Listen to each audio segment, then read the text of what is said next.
Olá, pessoal que escuta o Dicotomia Podcast. Esperamos que esteja tudo bem por aí com vocês. E neste episódio, hoje, nesse novíssimo episódio do Dicotomia, vamos falar sobre República de Banana.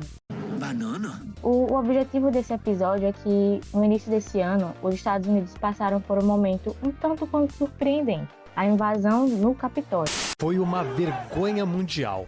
As imagens da invasão do Congresso americano rodaram o planeta. This is Banana Republic crap. This was absolute insanity. This was Banana Republic territory. E o episódio de hoje terá como ponto inicial esse evento, mas não para tratar dele em si, mas para observar comentários vindos posteriormente. Recorrentes foram as falas que explicavam que o país não era uma república de bananas. Mas o que seria uma república de bananas? E é isso que nós vamos procurar responder nesse episódio. Eu, Rafaela, e minha amiga aqui, Paula Renata, vamos estar nos próximos minutos com vocês debatendo um pouco sobre isso. Olá, pessoal! Mais um episódio aqui dessa dupla dinâmica, Paula Renata e Rafaela, lindas, maravilhosas, e mais um episódio de Dicotomia.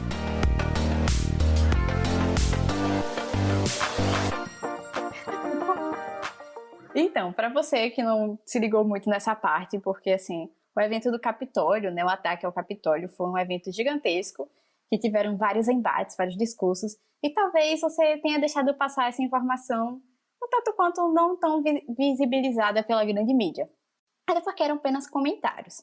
Mas a gente vai falar um pouquinho mais sobre essa ideia de República de Bananas nesse episódio de hoje. Falando um pouco sobre uma notícia específica da época, uma notícia que eu peguei da Isto É, o Pompeu diz que os Estados Unidos não é uma república de bananas após o ataque ao Capitólio. No dia 7 de janeiro de 2021, o então chefe da diplomacia americana, Mike Pompeo, respondeu aos críticos que compararam os Estados Unidos a uma república de bananas após a invasão de partidários de Donald Trump no Capitólio. Abrindo aspas, ele fala assim: essa calúnia revela um entendimento equivocado das repúblicas de banana e da democracia nos Estados Unidos, afirmou o secretário de Estado. Vários críticos estrangeiros, além do ex-presidente dos Estados Unidos, o George W. Bush, lançaram a analogia depois que uma multidão, informada por Trump, invadiu o Capitólio e interrompeu a sessão do Senado de certificação da vitória do Joe Biden nas eleições de novembro. O Pompeu escreveu no Twitter que, abre aspas, em uma república de bananas, a violência da multidão determina o exercício do poder. Nos Estados Unidos, os policiais esmagaram sua violência para que os representantes do povo pudessem exercer o poder de acordo com a lei e o governo constitucional. Mas Bush apontou na quarta-feira para a conduta irresponsável, abrindo aspas, de membros de seu partido republicano como catalisadores da insurreição. Ele acrescentou que é assim que os resultados de eleição são disputados em uma república de bananas, não em nossa república democrática, acrescentou Bush. Mas então, Rafa,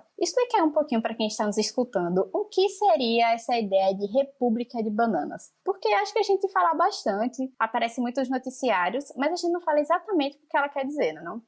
E é um termo um pouco engraçado, né? Pelo menos eu achava engraçado e eu não sabia exatamente o que era até bem pouco tempo atrás, porque é bem estranho você falar de uma república de bananas. Mas, assim, esse termo é um termo pejorativo mesmo, então é para ser um tanto irônico, né? Engraçado. E ele é usado para representar simbolicamente um país, normalmente latino-americano, politicamente instável, submisso e atrelado cultural, econômica e politicamente a um país rico. E ele tem frequentemente um governador corrompido e opressor. A sua economia é, em grande parte, dependente da exportação de um único produto limitado de recursos, como, por exemplo, bananas. E, normalmente, tem classes sociais estratificadas, bem divididas, né? Incluindo uma grande e empobrecida classe trabalhadora e uma plutocracia que compreende as elites de negócios, a elite política e os militares. Essa oligarquia político-econômica controla as produções do setor primário e, assim, explora a economia desse país.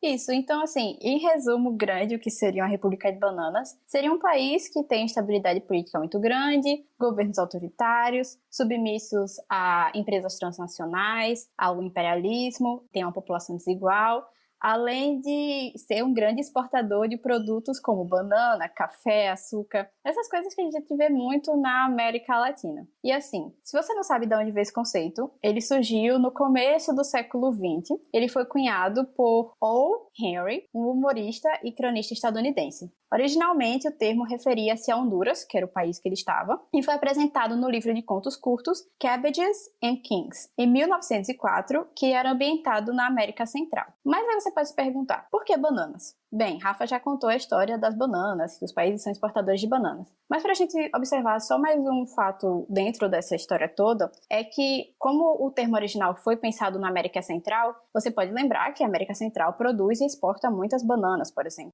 E a produção de bananas passa a ser ligada a transnacionais estadunidenses, que se instalaram na região para exportar para os Estados Unidos. Então, o termo acabou se fortalecendo devido à presença de empresas estadunidenses como a United Fruit Company e a Standard Fruit, que dominaram a produção de frutas como bananas e abacaxis nos países do Caribe. Na época, a exportação de frutas era a grande fonte de riqueza desses países, e assim as companhias tinham grande poder sobre a economia local e, quando não respondiam aos seus interesses, utilizavam da força para garanti-los. Além disso, quando se vê a ideia de República de Bananas, a gente pode pensar na necessidade de tutelar esse povo incapaz da América Latina, da América Central especificamente, como foi o início do termo. Acaba que a ideia de República de Bananas dá uma coisa assim atrelada a um problema praticamente natural da região. Quando você fala, o Brasil, essa republiqueta de bananas, sei lá, a Argentina, essa república de bananas, sempre é num termo pejorativo e sempre quando você lê as notícias dá uma ideia de que é um problema assim intrínseco à região, sabe? É natural, é praticamente natural. Veio com a gente nasceu, veio assim. Só que como aparece no vídeo do Em Dupla com Consulta, uma entrevista bem interessante com o professor Moll, que eu vou acabar citando o texto dele ao longo do episódio, o termo esconde relações complexas. O termo oculta as contradições desse processo de relação entre a América Latina e os Estados Unidos, já que, como eu falei, as indústrias se instalaram nesses locais. E elas se instalaram nesses locais em aliança com as elites locais, porque toda aquela ideia, né, de levar a modernidade para a região e etc. Mas nada vem de graça, então você tem que fazer concessões para essas empresas transnacionais virem para o seu país. E dentre essas concessões são os baixos salários, por exemplo, expropriação de terras. E quando acontecia, como o Rafa acabou falando anteriormente, conflitos entre as elites locais e as indústrias, esses conflitos eram resolvidos através da força ou resolvidos pelos próprios Estados Unidos, até mesmo através da intervenção. Então, assim, pensar na ideia de República de Bananas não é só pensar na América Latina, mas também pensar na relação entre a América Latina e Estados Unidos, né, não, amiga? Sim, sim. Eu acho que a gente que é da área de RI, mas também você que é de outra área, você que não é nem da academia, você já deve ter ouvido falar um tanto sobre as relações complexas entre Estados Unidos e América Latina, né? E isso é algo historicamente aí colocado, né? A relação dos Estados Unidos com a América Latina é, segundo a maioria dos autores, de manutenção da hegemonia estadunidense, aliando aí a sua projeção de poder com a geografia. Essa hegemonia, ela iria se atenuando, né? Se enfraquecendo conforme se aproxima do sul do continente americano. Ou seja, os Estados Unidos projetam mais poder na América Central ali, enquanto que no sul o seu poder ele é mais tênue, com países como Venezuela e Bolívia, unindo forças na região sul para políticas anti-imperialistas, né, contra os Estados Unidos em sua maioria. E aí, já que a gente está falando aí da América do Sul, o nosso querido grande país, Brasil, é conhecido por seu papel, pois é, nós aqui, queridos, é visto como um braço do imperialismo estadunidense na região, né, Paulo? A gente até viu um termo em geopolítica na matéria, eu não me lembro, é offshore balance, alguma coisa assim, né? Offshore balance, Isso, que nada mais é do que ser esse braço, né, essa extensão do imperialismo, da hegemonia estadunidense na região. E a própria política externa brasileira demonstra isso em alguns momentos da sua história, né, de um alinhamento quase que automático, quando não automático mesmo, com essas políticas estadunidenses, né?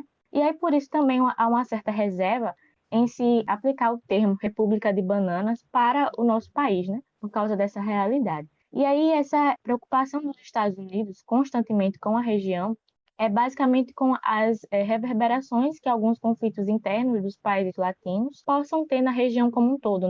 E também tem uma grande preocupação com a presença de potências externas no continente, basicamente Rússia e, nos últimos tempos, a China, né, que podem colocar em risco aí a influência dos Estados Unidos. Mas também temos que falar sobre as relações dos países latinos com os Estados Unidos, né? E essas relações sempre foram complexas. E é por isso, né, principalmente no século XX, que muitos autores começaram a pensar mais sobre isso, como Escudé e Hélio Jaguaribe. Daí vem o realismo periférico, né, enquanto corrente de pensamento, e as reflexões sobre autonomia que refletem sobre esses estados periféricos, né, que são dependentes, que são vulneráveis e vistos aí como república de bananas. E aí, segundo Escudé, a política externa de um país beneficia grupos, geralmente as elites, e são essas elites que, na maioria das vezes, são a porta de entrada para a influência dos Estados Unidos no interior dos países latinos, como Paula falou já aí anteriormente. E aí, para esse autor, existe uma hierarquia no próprio sistema internacional, na qual existem os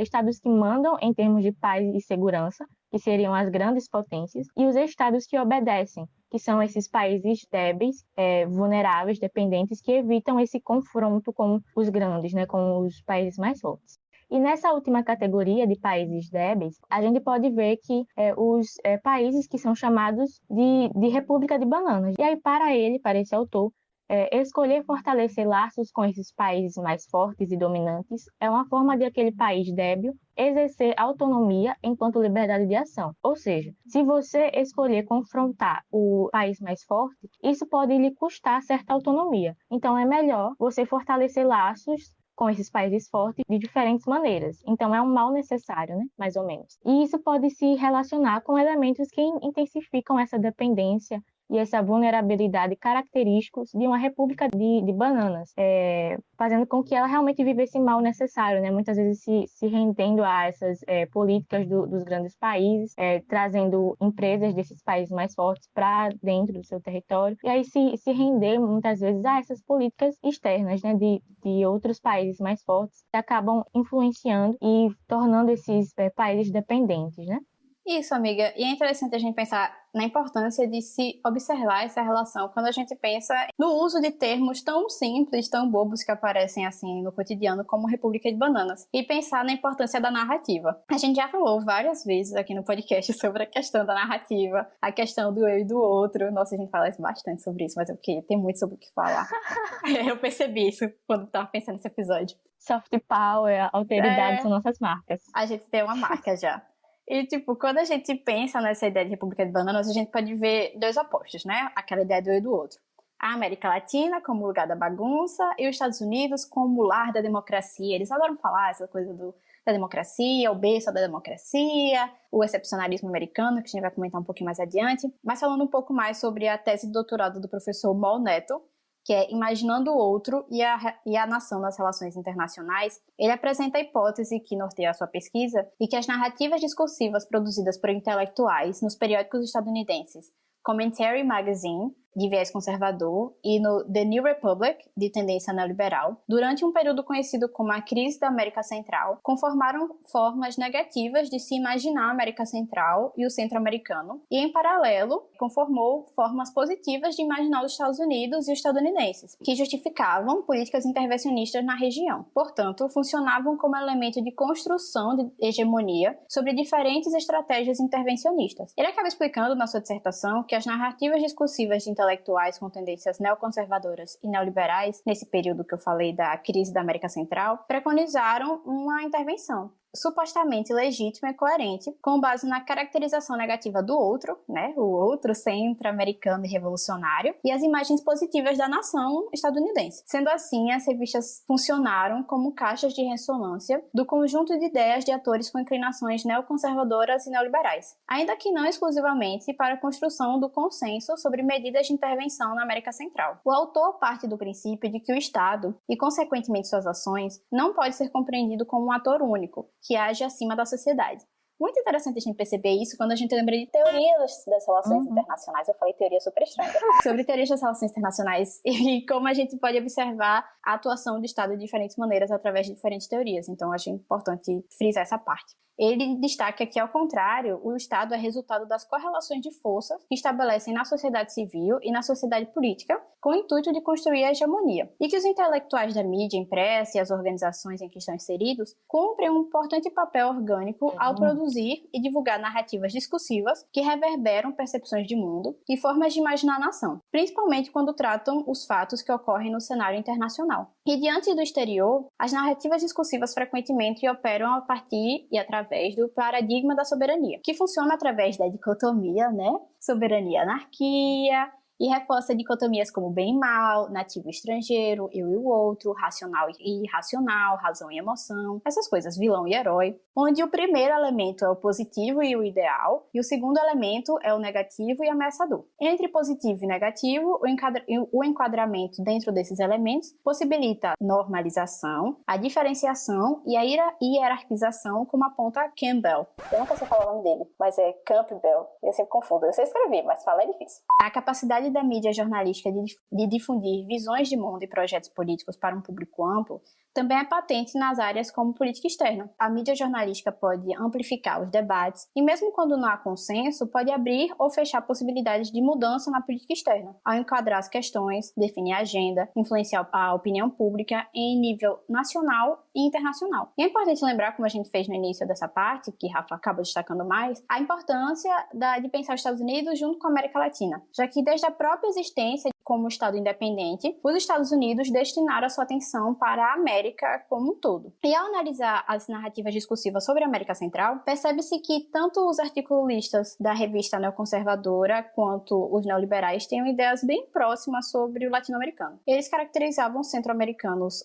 a revista conservadora, como subdesenvolvidos, atrasados, tradicionais, autoritários, imorais, incapazes e violentos. Por outra vez, tudo de bom, sou o top. E, por sua vez, os articulistas da revista neoliberal os caracterizavam como dominados, controlados, passivos, violentos, irracionais, autoritários e atrasados. Em comum, as duas narrativas caracterizam o outro de modo negativo, como deu para perceber, né? E os significantes atrasado, autoritário e violento se repetem. Além disso, do ponto de vista político, os significantes violentos e autoritários apontam para a dificuldade de se estabelecer uma democracia e participação popular nesses lugares. E eu acho que é importante a gente perceber a importância dessa narrativa. Junto, é claro, com a narrativa do excepcionalismo americano, não é mesmo, amiga? Toda essa ideia que perpassa a história dos Estados Unidos.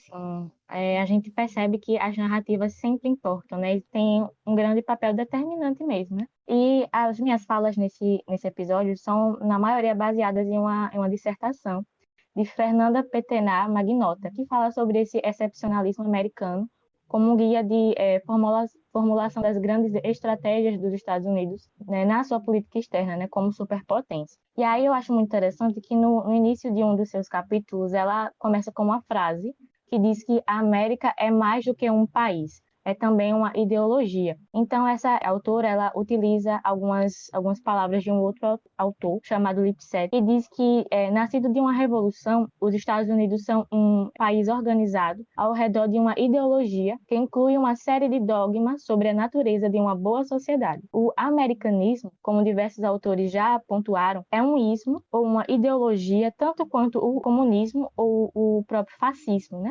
E eu achei isso muito interessante, né, da gente pensar, da gente refletir sobre. E aí a gente pode falar sobre a ideia de nação mesmo, né, partindo disso. E aí a gente fala do clássico Benedict Anderson, né, que ele disse que... Figurinha já clássica desse podcast. Pois é, né, Joseph Nye e Benedict Anderson são os nossos padrinhos onipresentes. Ai, mas é isso mesmo, cara, porque é algo assim, né, que a gente percebe concretamente quando a gente estuda, né, algumas coisas, e os próprios textos que a gente usa como referências citam esses dois autores. E aí Benedict Anderson, ele fala que nações correspondem a uma entidade fundamentalmente imaginada, uma vez que fazem sentido para a alma, segundo ele, e constituem objeto de desejos e projeções. Então, segundo esse mesmo autor, uma nação é mais do que um território e uma população. É mais do que um governo e uma economia, mas é um conjunto de eventos idealizados, mitos de origem, histórias heróicas e princípios proclamados que acabam mobilizando aquela massa, né? Mobilizando aquela população. E tudo isso determina a construção de um interesse nacional que será defendido numa relação, como Paula já falou, sempre de um eu em relação ao outro, né? De um nós contra um eles. No caso dos Estados Unidos, um nós que é excepcional, exemplar, e um eles que geralmente são inimigos ou bárbaros que precisam de salvação. E é nesse ponto que as ideias se conectam e até definem mesmo a política externa, né? E aí a gente pode falar do termo excepcionalismo, que é geralmente atribuído a essa política dos Estados Unidos perante ao mundo, né? De se enxergarem como excepcionais em relação aos demais. E esse termo ele é geralmente atribuído a Alexis de Tocqueville, filósofo político francês que, quando visitou os Estados Unidos no século XIX, se encantou com o sistema daquele país. No seu livro clássico chamado da Democracia na América, publicado em 1835, esse pensador realçou a posição dos americanos como excepcional e ainda reconheceu que seria possível acreditar que nenhum povo democrático jamais conseguiria se assemelhar aos Estados Unidos, né? Aquele povo estadunidense. E aí a gente vê que os Estados Unidos sempre cultivaram uma imagem excepcional e exemplar de si mesmo para o mundo, como Paula também já falou anteriormente. Isso se deve a muitos fatores ideacionais, como um histórico de peso pesado, realmente. Os Estados Unidos foram essa primeira colônia das Américas a conquistar a sua independência. E ainda foi o pioneiro na implementação da República Constitucional, do sistema federalista e do regime democrático representativo. Então, simbolicamente, né, para o Ocidente, ele tem realmente esse peso político estrutural muito forte, né? E esse excepcionalismo estadunidense se refere a essa percepção dos próprios norte-americanos de que os Estados Unidos são uma nação predestinada e particularmente especial em função de sua história e de seus valores políticos, econômicos e religiosos. E é interessante a gente perceber, estudando a história desse país mesmo, como esse excepcionalismo desde o início esteve presente, mudando só a forma como se manifesta em diferentes contextos. E aí, retomando só o ponto inicial desse nosso episódio, nisso que, naquela confusão que teve no Capitólio no início do ano, a gente viu que muitos estadunidenses, né, relembraram esse passado heróico, né, esse excepcionalismo, para exatamente negar a gravidade do que estava acontecendo ali. Porque nós temos segundo eles, né, nós temos essas instituições que são exemplares, né, que são pioneiras no mundo, como eu falei agora, e que são exemplares. Então, aquela confusão não era o que aparentava ser, né? Porque nós somos excepcionais. É importante ver como esse excepcionalismo gera também, em alguns momentos, né, algum negacionismo, entre aspas, sobre os próprios problemas das instituições norte-americanas, né, da própria política estadunidense. This is what you expect to see in a banana republic, not in the constitutional democracy that we call America. Tipo, é engraçado, por exemplo, que nem o episódio das eleições que a gente comentou, que eu não tava nesse episódio, mas a gente, né, porque eu faço parte desse podcast. E é engraçado perceber, por exemplo, quando a gente pensa no sistema político, nas eleições dos Estados Unidos, como a gente se questiona, tipo, gente, que loucura é essa? E tudo que aconteceu depois do Capitólio, mas mesmo assim, não vamos deixar, somos excepcionais, somos grandes, somos guiados por Deus, que Deus abençoe a América do Sul, mas... Olha aqui, hein? Opa! Mas, retomando uma figura que pode não parecer nada a ver aqui com esse episódio, mas eu achei importante falar, é que tem um texto da Mary A. Junqueira, que ela fala sobre discursos de George W. Bush e o excepcionalismo norte-americano. Mas, Paulo, que você vai citar isso aqui? Primeiro porque eu falei de George W. Bush bem no início do episódio, quando eu falei sobre aquela história do Mike Pompeo. E porque a Rafaela falou do excepcionalismo norte-americano. Mas, apesar do tempo histórico ser um pouco nada a ver do que a gente tá comentando aqui ao longo do episódio, ela fala do 11 de setembro, eu achei importante destacar algumas coisas que ela traz no seu texto. Primeiro porque depois daquela história do 11 de setembro, eu não sei se vocês lembram do vídeo, mas eu sei que eu e Rafa, a gente já assistiu uma disciplina, o discurso do Bush depois que teve toda aquela tragédia, né? Então, ele utilizou frases como: mais uma vez fomos chamados para defender a segurança do nosso povo e as esperanças de toda a espécie humana. Ou ainda, os norte-americanos se fortalecem a cada teste que sofreram. E completa com: não reivindicamos trilhar todos os caminhos da providência, mas colocamos nossa confiança em Deus. Eu acho muito interessante ver os discursos deles, do Obama também são bem interessantes. É bem doido. Geralmente desses republicanos, né, tem algo muito mais forte em relação a isso, essa predestinação divina, né? Sim, sim. Em Trump a gente viu muito isso. E então, Bush evoca os mitos de origem da identidade estadunidense. Isso não quer dizer que todo norte-americano concorde com Bush, mas que todo norte-americano entende o que ele quer dizer e conhece essas expressões. E falando um pouco sobre aquele nosso episódio sobre Hamilton, lembra que eu e Rafa estávamos no episódio sobre Hamilton? Perfeito.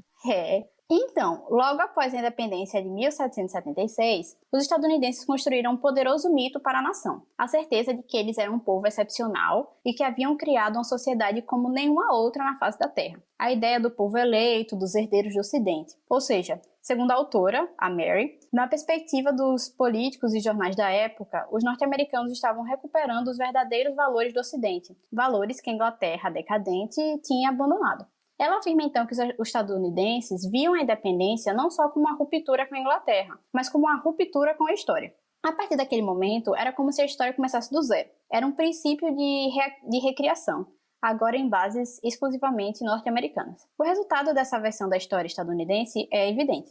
Criou-se a ideia de um povo excepcional, que tinha como missão construir uma sociedade moralmente virtuosa e que serviria de exemplo para os outros povos. É importante você perceber isso. Então, portanto, eles tinham um destino a cumprir. É isso que eu quero focar, que você escute essa parte. A missão e destino eram constantemente reivindicados nos discursos políticos da nação e que influi tanto na política doméstica quanto nas relações internacionais. E é isso que eu queria. Eu falei do 11 de setembro, mas era para chegar nesse ponto. A gente pode perceber toda essa relação entre Estados Unidos e América Latina, a ideia da República de Bananas, a matéria que eu trouxe no início da nossa discussão, que existe toda essa ideia de que não, os Estados Unidos não seria parecido com a América Latina. Nós não temos esses defeitos, entendeu? Porque eles são bizarros, eles são uma bagunça, as instituições deles que são falhas, eles têm um baixo institucionalismo, e nós não somos assim. Nós que temos que intervir neles, nós somos especiais. Então, a gente percebe como a vida é contraditória e como as coisas, né, como o mundo gira, porque o planeta é uma bola e não um plano, sabe? Um plano. Sim. E é interessante perceber como em 2021, aparentemente, né, o feitiço se virou contra o feiticeiro. E, assim, gente, desculpa, mas eu queria fazer esse negócio aqui, porque pra mim foi uma coisa muito bizarra. E ver nos discursos toda aquela história de que não somos Iraque, não somos República de Banana. Gente, tipo, existe uma ideia racional dentro das palavras, sabe? As palavras são fortes, elas querem dizer muito mais do que você pode ver em uma notícia, sei lá, da Veja, Brasil, Republiqueta de Bananas. Mas por quê? De onde vem essa ideia? De onde vem essa relação? A ideia de República de Bananas se dá entre a relação de dois atores, né? Duas partes. A parte excepcional e a parte negativa, que somos nós. E que a gente tem que perceber que nem tudo é desse jeito, sabe? As práticas que antes eram tidas características de países errados acabaram acontecendo dentro do território daquele que sempre falou, dentro do território dos Estados Unidos. E agora, aquela piadinha do Twitter, vai ter intervenção dentro do próprio país, gente? Acho que não, né? Uau. O shade, E cara, aí, o shade. Pois é, mais direto impossível. E aí, Paula estava aí falando, né, desse destino dos Estados Unidos. Mas antes de eu começar a falar, só deixa eu avisar, se você estiver ouvindo um brega aqui no meu áudio, é porque na minha rua está tendo realmente um brega, né, um som. Uma hora um pagodão, outra hora um brega. Então, relevem e foquem no que eu vou falar. Então, quando Paula falou desse destino dos Estados Unidos, né, eu fui lembrando muito daquele destino manifesto que existia nos Estados Unidos, né, no século XVIII e no século XIX. Que dizia que Deus havia escolhido o povo estadunidense da época para habitar as terras do oeste daquele território que hoje a gente conhece como os Estados Unidos mesmo, né? E isso incluía até mesmo dizimar populações indígenas que viviam naquele oeste por esse bem maior divinamente concedido, né? E aí eu estava lendo o texto da Fernanda Petenar Magnota, né? E ela ia falando que muitos autores dizem que no século XX, né, já durante as grandes guerras mundiais, esse destino manifesto se manteve, né, nos Estados Unidos. Só que agora esse oeste não era mais dentro do seu próprio território, né? Mas era o resto do mundo que precisava ter essa salvação, né, dos Estados Unidos, essa expansão vinda de lá. E eu achei muito interessante, porque quando a gente vê o Woodrow Wilson, por exemplo, né, em 1914, lá naquela Primeira Guerra Mundial, a gente vê exatamente isso, né, essa política externa dos Estados Unidos, como que com essa missão de resguardar a democracia no mundo, né, como essa salvadora, como essa polícia do mundo que vai ali resolver aqueles problemas, né, colocar os termos de paz. E é isso, né? Muito interessante a gente perceber isso. Levar a ordem. E é claro, sempre lembrando para quem está nos assistindo, quer dizer, escutando, que assim, nós temos completa consciência de que nós temos problemas como o Brasil, como outros países da América Latina. A gente não está dizendo que, nossa, realmente não temos problemas de super desigualdade social, governos instáveis, coisas loucas que acontecem no nosso país, tipo isso que está acontecendo agora, entendeu? Uhum. Nós temos plena consciência disso, mas também que é importante observar o que as ideias querem dizer, as palavras. Quando a gente fala essas coisas nos jornais, no nosso dia a dia, tem gente que fala com um tom de crítica, mas também, assim, o Brasil nunca vai ser tipo os Estados Unidos, sabe?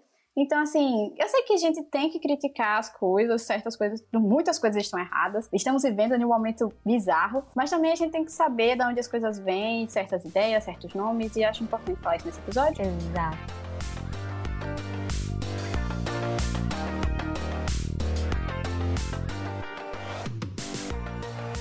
E agora podemos ir para as nossas indicações. Rafa, quer dizer a sua?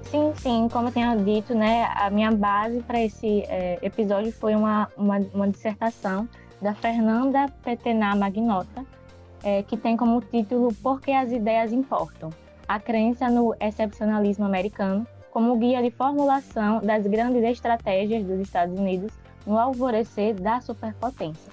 Eu achei muito interessante, principalmente os primeiros capítulos, que ela dá uma visão geral muito legal sobre isso, né? Sobre esse excepcionalismo americano, como ele se constrói como ideia, né? Incutido ali naquela população, naquela história nacional. E é algo muito interessante mesmo de a gente pensar, de a gente ler sobre.